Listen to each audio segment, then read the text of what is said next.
The tax perks for some industries that have been extended in this deal might just make you blow a gasket, like gaskets found on Nascar tracks, which because of this bill will have plenty of money to clean those up.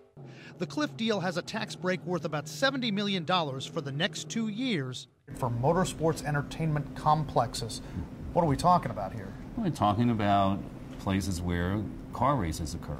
The building of tracks. The building of tracks, perhaps the renovation of a track. Do they need that kind of a break? It doesn't matter whether they need it or not, they've managed to get it. What do you think of this? Extending the tax credit for another year at a cost of $59 million for algae growers and others who are trying to produce something called cellulosic biofuels.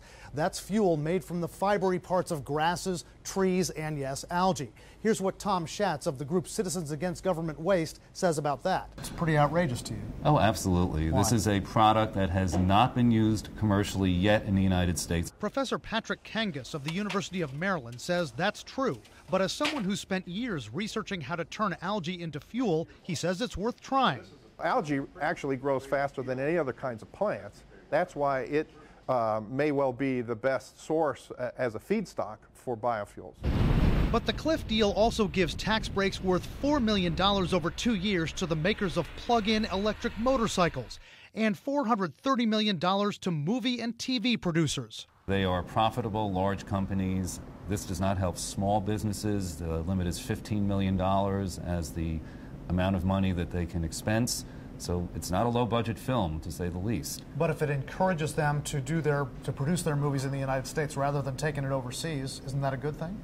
Just because something is being subsidized elsewhere doesn't mean that the U.S. has to subsidize something. Why, when all the arguments during the Cliff crisis were over responsible budgeting, was all this included?